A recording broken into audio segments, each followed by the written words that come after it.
আমরা ক্রস গুণন বা ভেক্টর গুণন নিয়ে যদি কথা বলি, দেখো এখানে কি লেখা আছে, ক্রস গুণন বা ক্রস গুণফলের মান ভেক্টর রাশি দুটির মানের। আমরা অবশ্যই দুইটা ভেক্টর রাশির ক্রস গুণফল করতে পারি, তাই না? ধরে একটা ভেক্টর রাশি হচ্ছে পি ভেক্টর, হ্যাঁ, আরেকটা ভেক্টর রাশি হচ্ছে আমাদের কিউ ভেক্টর।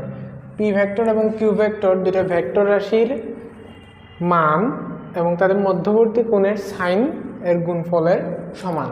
ধরি আমার পি ভেক্টরটা এদিক বরাবর ক্রিয়াশীল এবং আমার কিউ ভেক্টরটা এদিক বরাবর ক্রিয়াশীল, তাহলে তাদের মধ্যবর্তী কোণকে আমি থিটা ধরলাম। এটা হচ্ছে আমার পি ভেক্টর, এটা হচ্ছে আমার কিউ ভেক্টর। তাহলে মধ্যবর্তী কোণ কত ধরলাম? থিটা ধরলাম। তাহলে তাদের মাঝখানে যদি আমি ক্রস গুণন করি, আমারে কি বলছে? ক্রস গুণনের মান বা ক্রস গুণফলের মান ভেক্টর রাশি দুটির মান। আচ্ছা, পি ভেক্টরের মানকে আমি পি ধরলাম, কিউ ভেক্টরের মানকে আমি কিউ ধরলাম, এবং তাদের মধ্যবর্তী কোণের সাইন, তাদের মধ্যবর্তী কোণের সাইনকে আমি এইভাবে লিখতে পারি না, সাইন থিটা।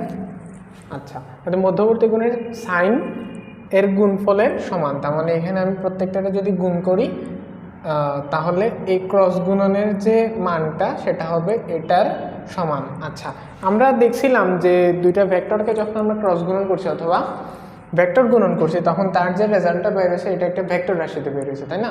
তো ভেক্টর রাশিতে বেরোলে অবশ্যই তার একটা কি থাকবে? মান থাকবে এবং একটা দিক থাকবে। ভেক্টর রাশিতে আমরা চিনি এইভাবে যে তার একটা দিক থাকে। তো দিক যেহেতু আমাদের এখানে লাগবে, সো আমরা এটাকে এভাবে লিখতে পারি। ধরো আমি একটা একক ভেক্টর দিয়ে দিলাম, এটা একক ভেক্টর, ঠিক আছে? এটার মাথার পরে আমি একটা ক্যাপ পরাই দিলাম, তাহলে সে আমাকে এখানে দিক বুঝাই দেবে একক ভেক্টর হিসাবে, ঠিক আছে? আচ্ছা, এখন আমরা যদি এই একক ভেক্টর না দিতে চাই, তাহলে আমরা কি করতে পারি? একক ভেক্টর না দিতে চাইলে আমরা এই যে এখানে নতুন একটা ভেক্টর তৈরি হলো, তার মান নির্ণয় করতে পারি।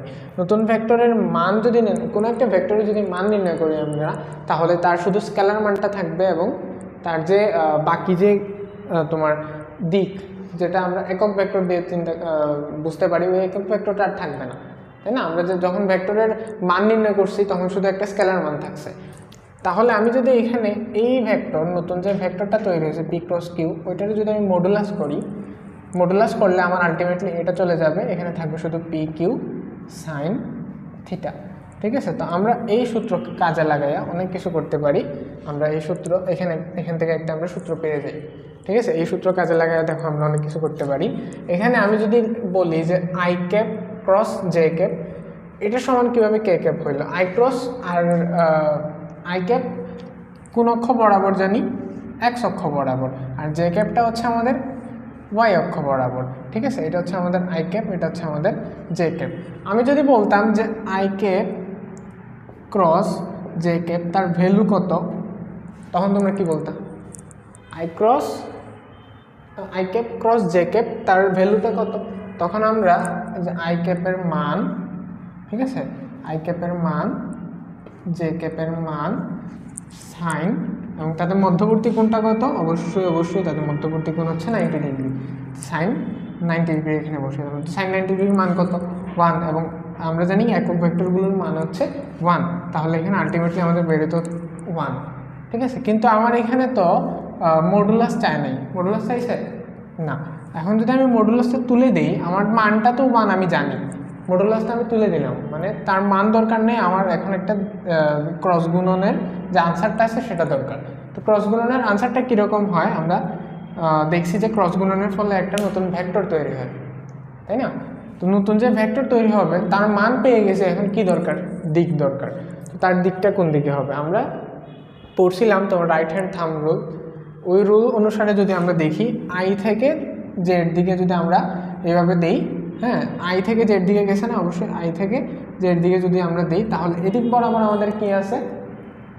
এদিক বরাবর আমাদের আছে কে ক্যাপ, মানে জেড অক্ষ, তাই না? আমাদের যে বোর্ডের বাইরের দিকে যেটা, এটা হচ্ছে প্লাস জেড অক্ষ, যেটা আমাদের ওই দিক বরাবর একক ভেক্টরটা হচ্ছে কে ক্যাপ। ওই হিসাবে আমি এখানে একক ভেক্টর লিখব জেড অক্ষ বরাবর, যেটা হচ্ছে আমার কে ক্যাপ। তাহলে আমি এখানে কি লিখতে পারি?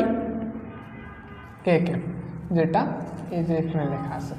তাহলে সেইমভাবে যদি আমি j cap cross k cap করি, j cap cross k cap যদি আমি করি, ঠিক আছে, তাহলে সরি, এখানে হবে আমার কে ক্যাপ, এখানে হবে আমার জে ক্যাপ,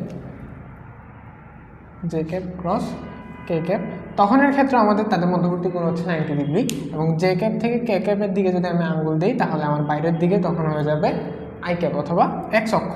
ঠিক আছে, তো এক্স অক্ষ বরাবর তখন আমার কত হয়ে যাবে, আনসারটা হয়ে যাবে আই ক্যাপ। সেইমভাবে আমাদের k cap cross i cap, হ্যাঁ, ওটা হয়ে যাবে আমাদের জে ক্যাপ।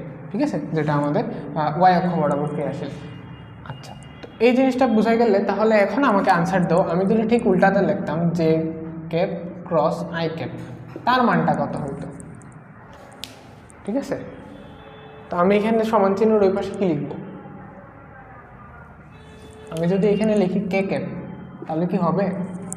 আমি লিখছিলাম i cap cross j cap সমান হচ্ছে কে ক্যাপ, আমি ঠিক উল্টাই দিলাম j cap cross i cap, এটার মান আমি কে ক্যাপ লিখলাম, হয়েছে?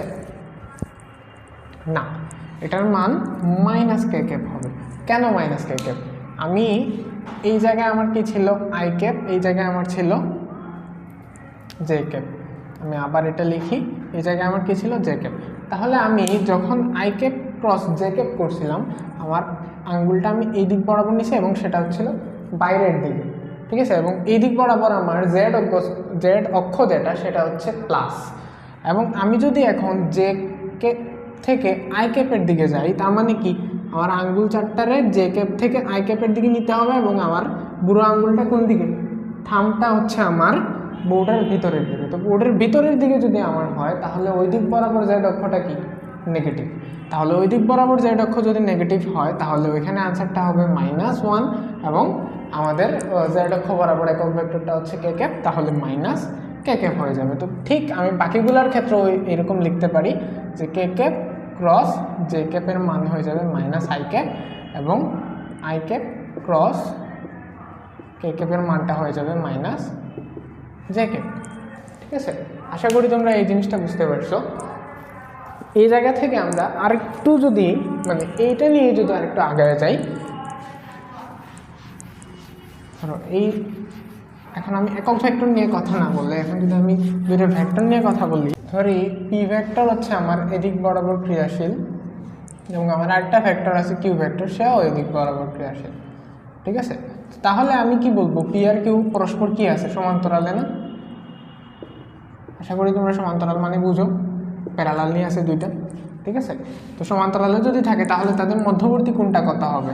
পি আর কিউ এর মধ্যবর্তী কোণ পি ভেক্টর এবং কিউ ভেক্টর, আমি চাইলে এই কিউ ভেক্টরটা তার উপরেই বসাই দিতে পারি। ধরো এটা হচ্ছে আরেকটা ভেক্টর, এই যে এতটুকু পর্যন্ত এটা হচ্ছে আমার কিউ ভেক্টর, তখনের ক্ষেত্রে আমার থিটার মানটা কত হবে?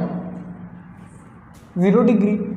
থিটার মানটা হবে 0 ডিগ্রি। থিটার মান 0 ডিগ্রি হইলে আমি যদি পি আর কিউ ভেক্টরের ক্রস গুণন করি, তো পি আর কিউ ভেক্টরের ক্রস গুণন করলে এই সূত্র অনুসারে কি হবে, পি কিউ সাইন 0 ডিগ্রি। আমি আর দিকটা লিখলাম না, কারণ সাইন 0 ডিগ্রির মান কত হয়ে যাবে, আমরা জানি সাইন 0 ডিগ্রির মান হচ্ছে 0, তাহলে এই অংশটা 0 হয়ে যাবে। পি আর কিউ ভেক্টরের ক্রস গুণনের মান যদি 0 হয় তাহলে আমরা বলবো পি আর কিউ ভেক্টর পরস্পর কি আছে, P vector O Q vector পরস্পর সমান্তরাল। তাহলে আমরা এই জায়গা থেকে যেটা বুঝলাম এই সূত্র থেকে, যে দুইটা ভেক্টর যদি পরস্পর সমান্তরাল হয় তাহলে তাদের ক্রস গুণন অথবা ভেক্টর গুণনের মান 0 হবে। ঠিক আছে, আচ্ছা।